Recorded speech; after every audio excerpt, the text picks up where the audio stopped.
Hello student, today we will explain chapter 6 in moral value. Now start from the name of the chapter, fish and rice. And you know very well fish and rice meaning fish, machli and rice, chawal. This chapter teaches about gratitude value. जो gratitude means कृतज्ञता या आभार show करना, जो भी हमारे पास है, whatever we have, उसके लिए हमें क्या करना चाहिए, ग्रेटिट्यूड शो करना चाहिए, एक्सप्रेस करना चाहिए. Let's start this chapter. तो in this chapter there was a girl, एक लड़की है जो कि कहाँ रहती है, विलेज ऑफ चाइना के विलेज में रहती है. And her parents were farmer, उसके पेरेंट्स फार्मर हैं और वो फील्ड में क्या करते हैं, वेरी हार्ड वर्क करते हैं. दे वर पुअर, और वो काफ़ी पुअर हैं. इट मीन्स वो मतलब अच्छे से हैप्पी नहीं रह सकते हैं. Everyone work hard in field, मतलब सभी जो के वहाँ पे रहते हैं विलेज में, सभी फील्ड में काफ़ी हार्ड वर्क करते हैं. और जब इवनिंग में वो बैक होते हैं, रिटर्न होते हैं घर पे, तो काफ़ी टायर्ड फील करते हैं, क्योंकि फील्ड में वर्क करना इजी नहीं होता है, बहुत ही मेहनत करनी पड़ती है. तो वो इवनिंग में टायर्ड हो जाते हैं, थक जाते हैं. और खाने में क्या खाते हैं, वो फिश एंड राइस खाने में खाते हैं. और जो उस लड़की है चैप्टर में, उसके जो फादर एंड मदर हैं वो काफ़ी कैसे हैं, डोटिंग पेरेंट्स हैं. इट मीन्स मतलब बहुत ही प्यार करने वाले हैं अपनी बेटी से.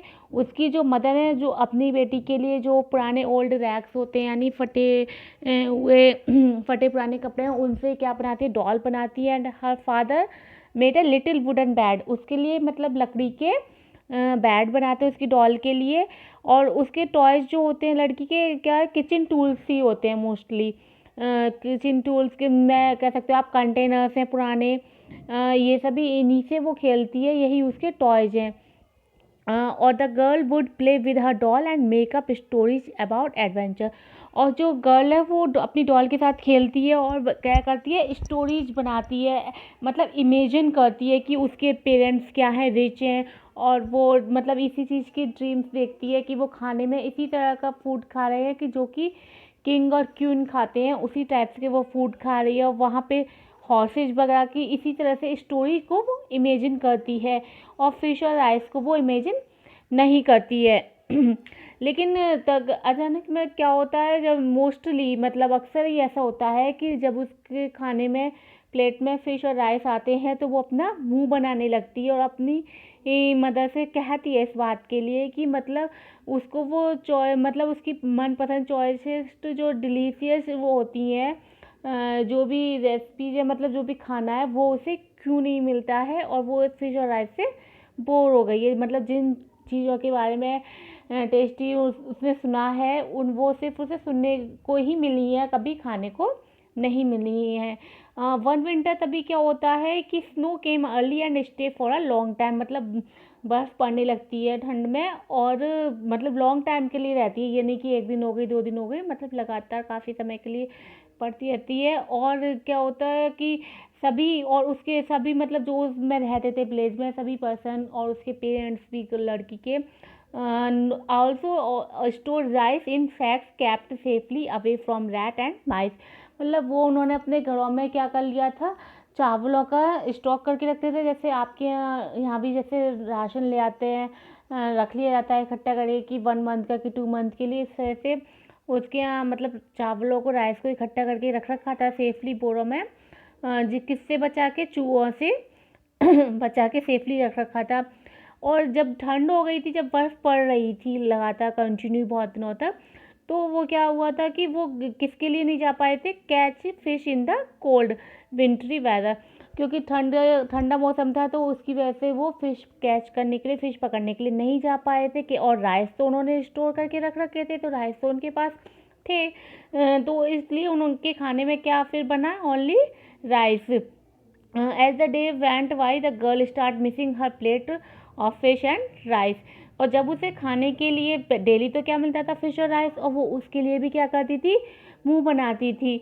लेकिन तब जब उसे ना कि ओनली राइस मिला, तब उसको ये पता चला एक्चुअली कि मतलब उसको जो फिश और राइस काफ़ी अच्छे लगते थे, यानी फिश अच्छी लगती थी, वो फिश को मिस कर रही थी अपनी प्लेट में, और तभी उसने अपनी मम्मा से इसके लिए कंप्लेंट करी। She complaint to her mother about the present situation, मतलब जो उस टाइम सिचुएशन थी, इट मीन्स उसको फ़िश नहीं मिल रही थी, उसके लिए उसने अपनी मम्मा से कंप्लेंट की। जैसे आपको भी जब कोई खाना अपनी बिना पसंद के मिलता है, मम्मी लौकी बना दें या तोरई बना दें, ग्रीन वेजिटेबल्स, तो आप लोग भी अपनी मम्मा से कंप्लेंट करते हैं ना कि ये खाने में क्यों बनाया है, वो क्यों नहीं बनाया जो हमारा फेवरेट है। तो इसी तरह से उसने अपनी मम्मा से कहा, तो तब मम्मा उसको समझाती है कि my dear, both rice and fish which we get to eat in our daily life are very good for us, कि मतलब जो हम खाते हैं डेली राइस एंड फिश, वो हमारे लिए बहुत ही अच्छा है।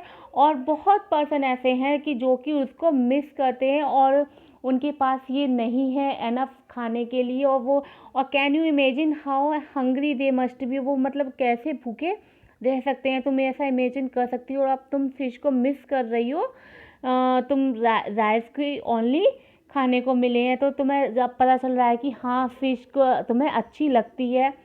और उन लोगों के लिए इमेजिन करो, सोचो कि जिनको खाने के लिए नहीं है और जो भूखे रहते हैं, कैसे रहते हैं।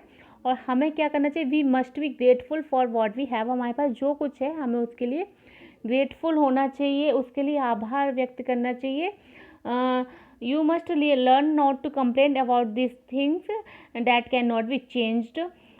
She realized how much her complaining must have upset her poor parents, who were trying to do their best to provide her with all the necessities.